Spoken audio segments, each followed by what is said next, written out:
So I just had a quick thought. It's like almost 2 a.m. So I've been staying up a little late. Yeah, I've been thinking about understanding and agreeing. I want to understand people as much as possible, but that doesn't mean necessarily agreeing with them, of being compassionate, right? But compassion can come in all sorts of forms, right? Sometimes compassion is walking away from the person, right? That's being compassionate, right? Doing it out of love for the person, right? Sometimes you have to walk away. Sometimes you have to um, intervene. And sometimes it's just being there, listening to the person. I think maybe, let's say 90% of all the problems in life are about our relations, our connections with each other, with nature, with ourselves. Truly, 90% of all our problems are just connection, right? Just relating to people, to ourselves, to each other, to nature. If we could just figure out how to like relate, how to connect, how to engage, uh, then life would be good, right? Life would be well. Of course, that's the hard part, right? That's the hard part. But I also sometimes think, we make it hard. You know, we make it hard on ourselves when we don't have to, right? It might be easier than we expected. It might be harder than we expected, but it might be easier than we expected.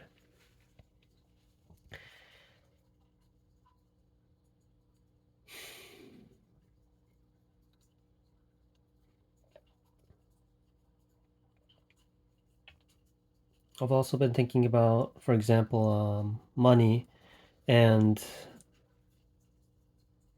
how it almost feels like the way we relate to it feels like a classical conditioning, like a Pavlovian response.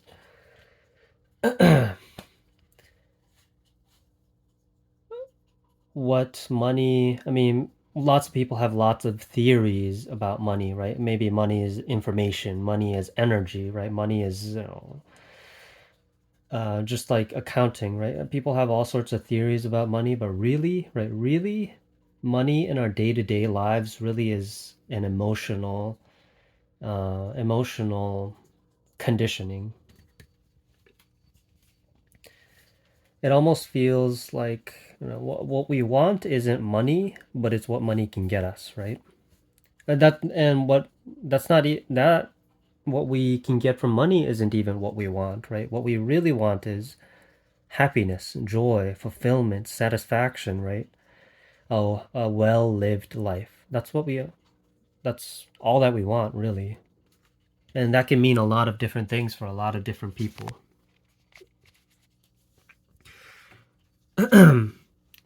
So, when I say classical conditioning, it truly, just like Pavlov's dogs, right? When the dog started salivating, not to the food, but to the whistle or the bell.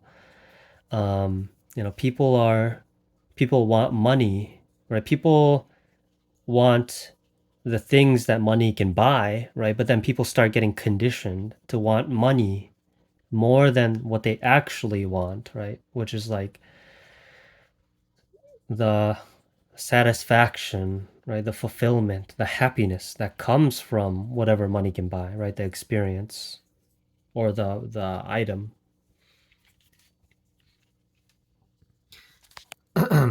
So that's another kind of thing that I've been thinking about. Another thing I've been thinking about is religion, finance, kind of just how society structures itself. I feel like, for example, there's the famous quote, right? Government is a necessary evil. If if government is a necessary evil, if then corporations are a unnecessary good. Um, I know I mentioned this in an earlier video too.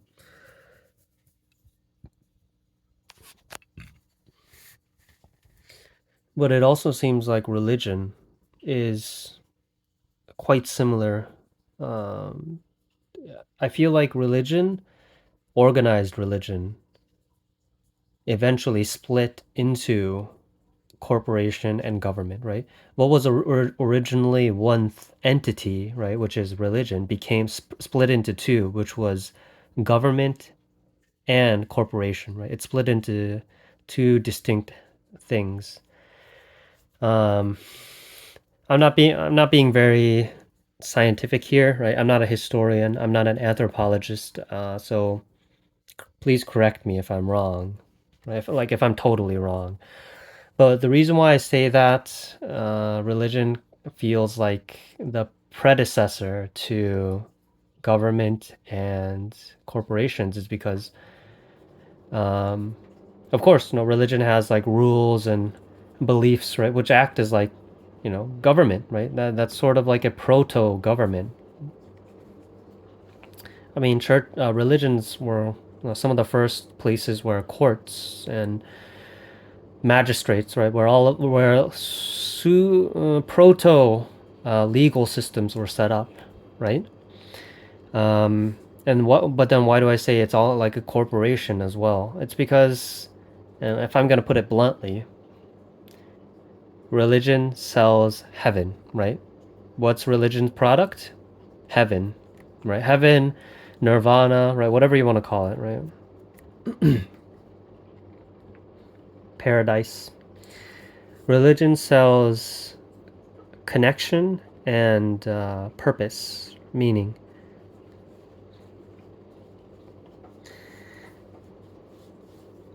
It acts a little bit differently from modern day corporations, right? Coca-Cola, McDonald's, Walmart, Amazon, right? But in principle, it's kind of the same thing, right? Whether you're selling Jesus, right? Buddha, whether you're selling Muhammad, right? Right? Whether you're selling Abraham, or whether you're selling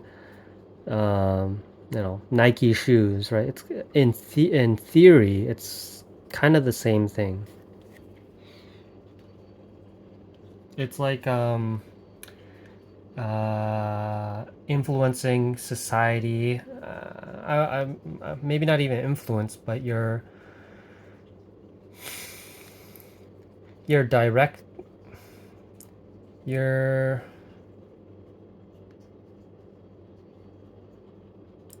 I guess you're almost like creating a kind of like a vision for society. But it's certainly strange how um, a lot of these things, like religion or economic systems, banks, corporations, governments, how all of these social structures appear. Um, I feel like they're both kind of just like creative. They're like works of art, just experiments. Everything that we do is kind of like one big social experiment that we're constantly doing.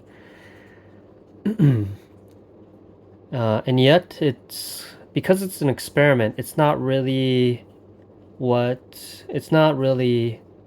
necessary for humanity. It's just that we can get we as people can get easily caught up in things that aren't actually true. A lot of the times that can happen. I know that happens to me all the time. I can play myself all the time. Um,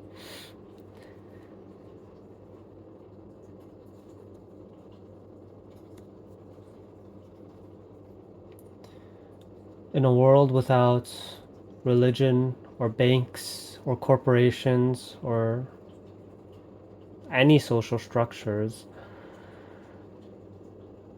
in a world without God,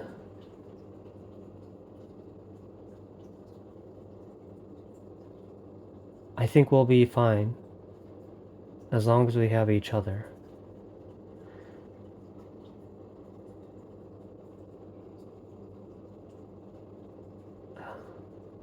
As long as we have each other.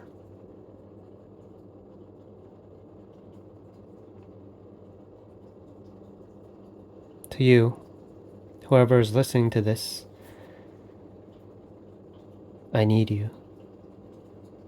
I need you as a fellow person, to connect, a fellow heart to connect with.